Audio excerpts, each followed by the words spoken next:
ايه الافضل، الحساب الشخصي ولا بزنس اكونت على البلاتفورم؟ طيب ايه مميزات وعيوب كل واحد، او هل في اصلا مميزات وعيوب لكل واحد؟ طيب دلوقتي لو انا عندي بزنس او هبقى مسؤول عن اكونت معينه شغال مثلا مع كلاينت، او حابب ابدا كونتنت كرييشن وهعمل كونتنت ليا، يا ترى اعمل بيرسونال اكونت ولا بزنس اكونت على البلاتفورم؟ كل الاسئله دي بتيجي في بالنا اول ما بنتعامل مع السوشيال ميديا. وبما انك سوشيال ميديا ماركتير وهتبقى مسؤول عن حسابات، او انت شخص اوريدي بتتعلم سوشيال ميديا عشان تدير البيزنس بتاعك، او كونتنت كريتور عايز تعمل كونتنت خاص بيك، فانك تفهم الفرق ما بين البيرسونال اكونت والبيزنس اكونت دي حاجه مهمه جدا. عشان كده في فيديو النهارده هنشرح الفرق مع بعض ما بين البيرسونال اكونت والبيزنس اكونت. فعرني انتباهك كده ويلا بينا يا برو.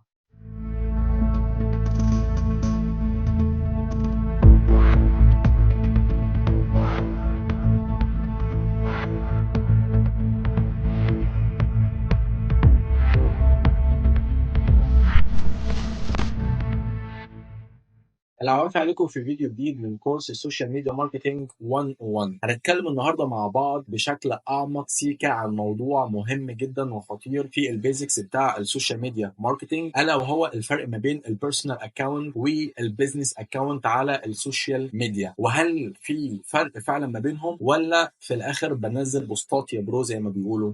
عارف يعني لو حد غيرك سأل السؤال ده او جاوب الاجابه دي كنت هعذره، هقول ان السوشيال ميديا سبيشالست ما يعرفش، بس عيب يعني تبقى سوشيال ميديا سبيشالست قد الدنيا تسال السؤال ده اولا. والكارثه بقى يا برو انك تعتقد ان مفيش فرق ما بين الاثنين، لان في فرق كبير جدا ما بين البيرسونال اكونت او الحساب الشخصي اللي بيتعمل اول ما بعمل اي اكونت على اي سوشيال ميديا بلاتفورم او منصه سوشيال ميديا، وما بين البيزنس اكونت. فمثلا لو جينا بصينا للبيرسونال اكونت او الحساب الشخصي هنلاقي كده في حاجه، فاهم اللي هو فرفشه، يعني ايه اللي هو مثلا تقدر تحط في الصوره بتاع البروفايل بتاعتك سيلفي بوز البطه مثلا، صوره اللعيب بتاعك المفضل بتاع الكوره مثلا او التنس لو انت مثلا بتحب حد في التنس، او الام بي اي، دعاء مثلا خاطره جات لك وانت في سته ابتدائي لما كانوا اهلك بيجبروك تخش تنام بدري وما كانش بيجي لك نوم، فكنت تبدا تكتب خواطرك الشعريه عشان تكتشف حسك الادبي في الوقت ده.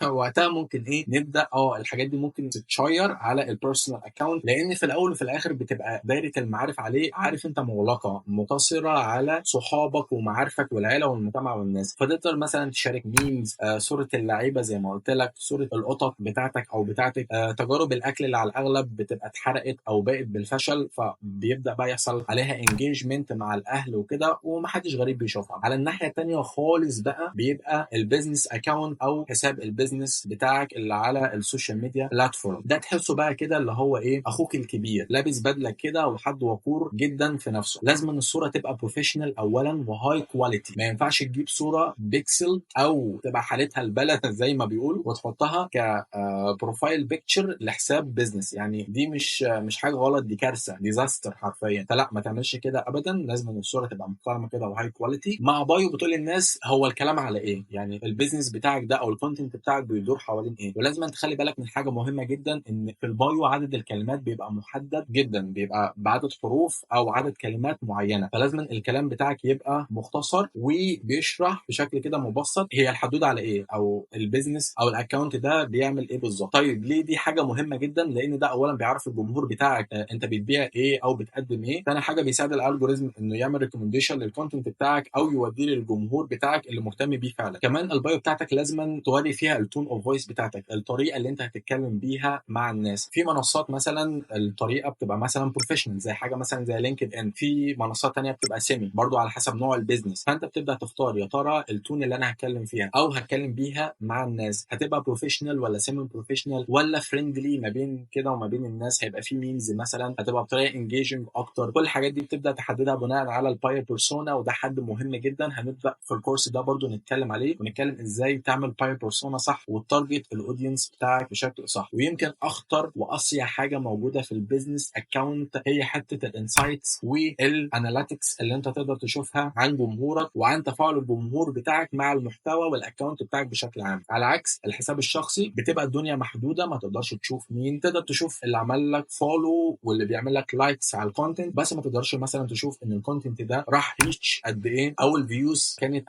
قد ايه بشكل اعمق او كده. كل الفيتشرز دي بتحددها البيزنس اكونت. طب ليه الفيتشرز دي مهمه جدا؟ لانك قدام شويه ان شاء الله برضو لما نتكلم على حته السوشيال ميديا ادز وازاي تعمل ادز على السوشيال ميديا بلاتفورم، في كم داتا عظيمه جدا الانسايتس دي بتوفرها لك، بتقدر بعد كده تساعدك في حته التارجتنج وانك تتعرف على الاودينس بتاعك والكونتنت حتى اللي حبوه، عشان ممكن تعمل كونتنت زيه في حته الاعلانات، او لو في كونتنت خيش مثلا منك ما جابش النتائج اللي انت عايزها، فيبدا لا تطوره مثلا في البلان في الكونتنت بلان بتاعتك المستقبليه. اعتقد دلوقتي عرفنا الفرق ما بين البيرسونال اكونت او الحساب الشخصي والبيزنس اكونت او البروفيشنال اكونت، وايه الافضل اللي احنا نستخدمه. مهم جدا بعد ما عرفنا الفرق ما بين البيرسونال اكونت والبيزنس اكونت، تحاول كده تخش على اكونت لشركات مختلفه، تعمل انسبيريشن لدماغك، تشوف الناس دي بتختار الصوره بناء على ايه، البايوز بتاعتهم زي ما قلت لك، الكونتنت ازاي الناس بتتفاعل معاهم، التون بتاعتهم. الانسبيريشن دي هتبقى مهمه جدا جدا ليك، عشان انت مش عارف انت هتشتغل في اي اندستري، فكل لما تشوف اكونت اكتر وازاي بتتفاعل او ازاي بتعمل كونتنت، كل ما ده هيتخزن عندك في الذاكره بتاعتك، ان شاء الله مش هتلاقي اي صعوبات مع اي تاسك او اي اكونت انت هتشتغل عليه. ولحد هنا انتهى فيديو النهارده. كالعاده ما تنساش تعمل لايك وشير وسبسكرايب، ولو عندك اي اسئله تسالنا تحت في الكومنتات عشان نجاوبك عليها، وما تنساش تفعل النوتيفيكيشن عشان يوصلك كل جديد في كورس السوشيال ميديا ماركتنج 101 من تحت الصفر لفوق بحبه حلوين. اشوفكم بعد